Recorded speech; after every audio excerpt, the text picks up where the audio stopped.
Some stories are about a single huge event, a big bang. But this one? This is different. This is about one disaster that was followed by a second, totally man-made one, a disaster of silence. This is the story of a catastrophe they actually tried to hide from the entire world. So it all kicked off with an event that was well, it's hard to even wrap your head around the scale of it. A moment so incredibly dangerous that its consequences weren't just a threat to one building, but to the health of entire countries. And for the Soviet government at the time, this was also just deeply, deeply embarrassing. It was a massive failure of their technology, and that struck right at the heart of everything they claimed to be, this scientific and industrial powerhouse. So you've got this incredible danger on one hand, and this crushing political embarrassment on the other, and that mix, it led to one single, absolutely devastating decision: to just hide the truth. A decision that would end up making the tragedy 1,000 times worse. Okay, so let's set the scene. We're going back to a spring night, April 26th, 1986. We're at the Chernobyl nuclear power plant in what was then the Soviet Union, right near the city of Pripyat.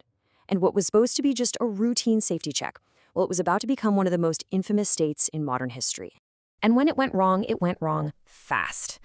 Terrifyingly fast. In the span of just 2 minutes, this late-night safety test went completely off the rails.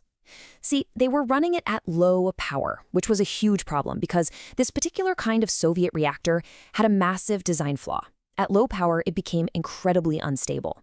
And that's exactly what happened. A crazy power surge triggered a huge steam explosion, and it literally blew the 2,000-ton lid right off the reactor. Just gone. And that exposed its glowing radioactive core directly to the open air. The fallout from that, the immediate consequences were just brutal. Plant workers got hit with fatal doses of radiation in a matter of seconds. Firefighters showed up ready to be heroes, but they had no idea they were walking straight into an invisible nuclear inferno. They were fighting a fire, sure, but its deadliest weapon was something they couldn't see, couldn't smell, couldn't feel, not until it was way, way too late. And this, right here, is where the story takes a sharp turn. The physical explosion, that was over, but a whole new man-made disaster was just getting started.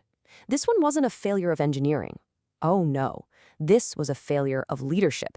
It was a conscious choice to build a wall of total silence. And this slide really gets to the heart of that second disaster. Look at this staggering disconnect. On one side, you have the official story. Authorities are telling everyone, the situation is under control, there's no immediate danger.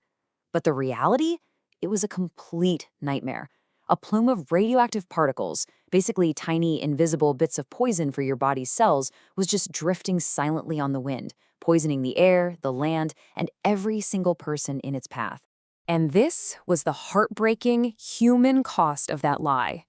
Can you imagine? For a full 36 hours after the explosion, the 50,000 people living in the nearby city of Pripyat, they just went about their day. Kids were playing outside, people were getting married, life was just normal.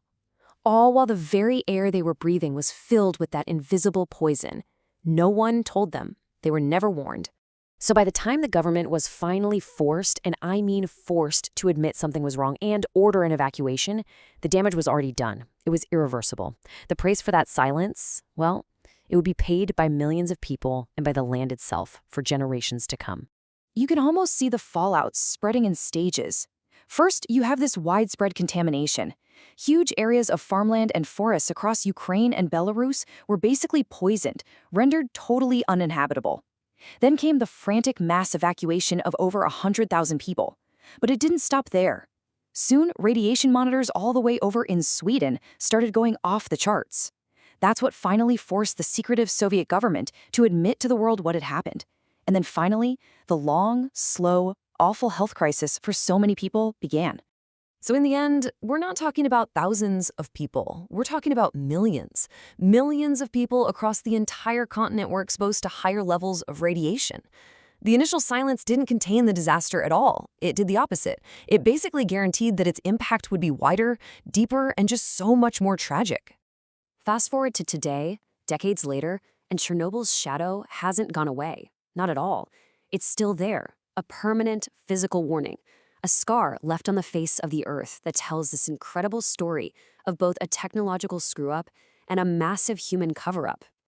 The exclusion zone today is, well, it's a haunting place. The city of Pripyat is a total ghost town, literally being swallowed by the forest. And yeah, wildlife has come back in a big way, but the soil, the plants, they still hold the poison from 1986. The danger isn't as acute, it's not immediately lethal like it was, but it's still there, a quiet, invisible legacy. So, when you boil it all down, the ultimate lesson of Chernobyl is so much bigger than just this one event, right? It wasn't just a nuclear accident.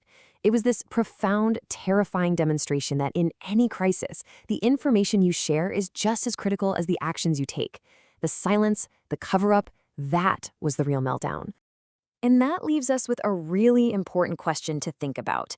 I mean, the story of Chernobyl is an extreme, horrifying example for sure, but it forces us to ask, in our own lives, in our communities, in our world today, what's the real danger of hiding the truth? What is the true cost of silence?